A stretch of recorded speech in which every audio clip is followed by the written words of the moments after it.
या मालिकेच्या आजच्या भागात आपण पाहणार आहोत. अखिल तनयाला म्हणत असतो की आईने सांगितलं आहे म्हटल्यावर आपल्याला आपल्या फॅमिली डॉक्टरांकडे जावंच लागेल. पण तनया घाबरून म्हणत असते की सॉरी अखिल, मी दुसऱ्या कोणत्याही डॉक्टरांकडे येणार नाही, मी फक्त माझ्या नेहमीच्या डॉक्टरांकडेच जाईल. पण अखिल म्हणत असतो की तनया असं कसं, आईने सांगितलंय ना, मग आपल्याला त्या डॉक्टरांकडे जावंच लागेल आणि मला कळत नाही तुला नेमकं काय प्रॉब्लेम आहे ते. तर तनया म्हणत असते की मला दुसऱ्या डॉक्टरांकडे जायला अनकम्फर्टेबल वाटतं. माझ्या डॉक्टरांना माझी सगळी हिस्ट्री माहीत आहे, त्यामुळे मी त्यांच्याकडेच जाईल.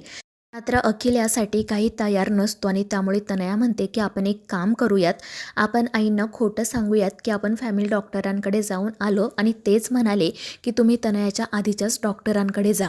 आणि तनयाचा हा प्लॅन अखिलला अजिबात आवडत नाही.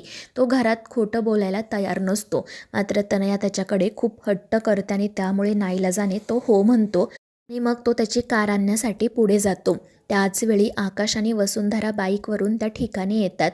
आपण घरी आलो आहोत हे सुद्धा वसुंधराच्या लक्षात येत नाही. ती फक्त आकाशकडेच प्रेमाने बघत असते. त्यामुळे तो हसतच म्हणतो की तुम्हाला गाडीवरून उतरायचं नाही आहे का. आणि ते ऐकून वसुंधरा हसतच खाली उतरते. त्या दोघांना बघून तीनही मुलं धावतच बाहेर येतात.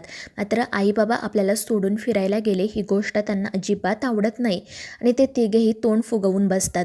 त्यामुळे आकाशला आणि वसूला हसू येतं आणि मग ते दोघेजण मुलांना सांगतात की आम्ही तुमच्यासाठी छान छान खाऊ आणला आहे, तुमच्या आवडीची भेळ आणली आहे. आणि ते ऐकून तीनही मुलं खूपच खुश होतात आणि मग ते सगळेजण मिळून भेळ खाऊ लागतात. छान आनंदाने एकमेकांशी गप्पा गोष्टी करू लागतात. हे सगळं काही ती तनया लांबून बघत असते आणि हसतच मनाशी म्हणत असते, तुम्हाला जो काही आनंद साजरा करायचा आहे ना, तो करून घ्या, कारण आता लवकरच मी तुमच्या आयुष्यातला हा आनंद नाहीसा करणार आहे. आणि मग त्यानंतर ती अखिलसोबत तेथून निघून जाते. त्यानंतर मग तनयाला हवी असणारी भाजी वसुंधरा बनवत असते. तर अवनी तिचं कौतुक करत म्हणत असते की खरंच खूप छान भाजी बनवली आहेस तू, अगदी घमघमाट सुटलाय. तर वसुंधरा म्हणत असते की हो वहिनी, खरं तर ही भाजी गावाकडेच केली जाते, मात्र तनयाच्या निमित्ताने आपल्याला सुद्धा खायला मिळते. आणि त्यावर अवनी देखील हसून हो म्हणते. त्यानंतर मात्र ती वसुंधराला म्हणू लागते की ही तनया आत्तापासूनच तिचे डोहाळे पूर्ण करून घेते. तर वसू म्हणत असते की काही हरकत नाही, तिला जे जे काही हवं आहे ते ते आपण सगळं देऊ, आपल्यालाच तिची काळजी घ्यायची आहे ना. तर अवनी म्हणत असते की अगदी खरं आहे, मात्र जर काळजी घेण्याच्या नावाखाली ती आपल्याकडून सेवा करून घेणार असेल ना, तर ते मी सहन करणार नाही. आणि अवनीचं असं बोलणं ऐकून मग वसुंधरा देखील काळजीत पडते, कारण तनयाचं बदललेलं वागणं तिच्या देखील लक्षात आलेलंच असतं. त्यानंतर अखिल आणि तनया घरी येतात. सगळेजण त्यांना विचारू लागतात की डॉक्टर काय म्हणाले. तर ते दोघेजण काही उत्तर देत नाही. आणि मग जयश्री त्यांना विचारते की तुम्ही आपल्या फॅमिली डॉक्टरांकडे गेला होता ना. आणि त्यावर तनया खोटंच सांगते की हो आई. आणि ते ऐकून जयश्री चिडून म्हणते की तनया, मी त्यांना फोन केला होता, ते म्हणाले की तुम्ही तिथे आलाच नाहीत. आणि ते ऐकून मग अखिल तनया घाबरतात. अखिल काही बोलणार इतक्यात तनया त्याला थांबवते आणि म्हणते की खरं तर अखिलच म्हणाला की आपण त्यांच्याकडे जायला नको, तुझे जे नेहमीचे डॉक्टर आहेत ना त्यांच्याकडेच आपण जाऊयात.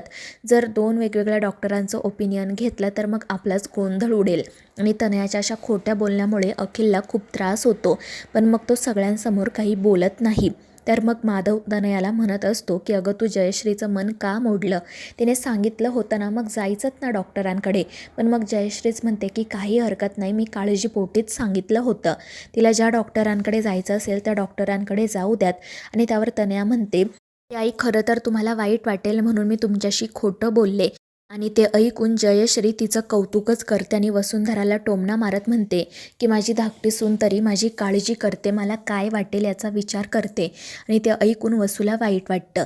त्यानंतर मग तनया जयश्रीला सांगू लागते की आई, खरं तर मला आता खूप भूक लागली आहे, पण डॉक्टरांनी सांगितलं होतं की बाहेरचं काही खाऊ नका, म्हणून मग मी सरळ घरीच आले, पण घरी स्वयंपाक झाला नसेलच ना. आणि ते ऐकून वसुंधरा रागातच म्हणते की स्वयंपाक झाला आहे, वाढू का तुला जेवायला. तर तनया म्हणत असते की मी खूप दमले, जेवणाचं ताट माझ्या रूममध्येच घेऊन ये. आणि ती तेथून हसतच निघून जाते आणि जाता जाता वसुंधराला डोळासुद्धा मारते. पण ही गोष्ट अवनीने देखील बघितलेली असते. त्यानंतर मग अवनी तिच्या खोलीत जाते. तिथे भास्कर ऑफिसचं काम करत बसलेला असतो. तो अवनीला सांगत असतो की अखिल ऑफिसमध्ये नीट काम करतोय की नाही हे मला चेक करावंच लागतं आणि त्यासाठी मग मी घरीसुद्धा काम करतो. तर अवनी त्याला विचारत असते की आता तुम्ही CEO झाला आहात म्हटल्यावर तुम्हाला वेगळी केबिन मिळाली असेल ना. आता तुम्ही CEO झाला आहात तर आपण एक 4 व्हीलरसुद्धा घेऊयात. मात्र भास्कर म्हणतो की अवनी आपण असं काही करायचं नाही आहे. मला कोणत्याही फॅसिलिटीज नको आहे. मी फक्त कंपनीसाठी आणि माझ्या भावंडांसाठी CEO झालो आहे. मात्र ही गोष्ट अवनीला काही पटत नाही. ती भास्करसोबतच वाद घालत राहते. मात्र भास्कर तिचं म्हणणं ऐकत नाही आणि तिला सांगतो की तुझ्या मनात नको ते विचार येत असतील तर ते आत्ताच काढून टाक. मात्र अवनी मनाशी म्हणत असते की इतक्या सहजासहजी मी हार मानणार नाही. तुम्ही या घरातील थोरले आहात आणि मी सुद्धा थोरली सून आहे. मी तुम्हाला तुमचा हक्क मागायला लावणारच. तर दुसरीकडे तनया खोटं बोलल्यामुळे अखिल तिच्यावर खूप चिडलेला असतो. तो म्हणत असतो की तुलाच आमच्या फॅमिली डॉक्टरांकडे जायचं नव्हतं तर मग तू आईला खोटं का सांगितलं. आईच्या नजरेत आता मी पडलो. मात्र तनया म्हणत असते की सॉरी, आई खूप चिडल्या असत्या म्हणून मग मी त्यांच्याशी खोटं बोलले आणि तू तर त्यांचा लाडका आहेस ना.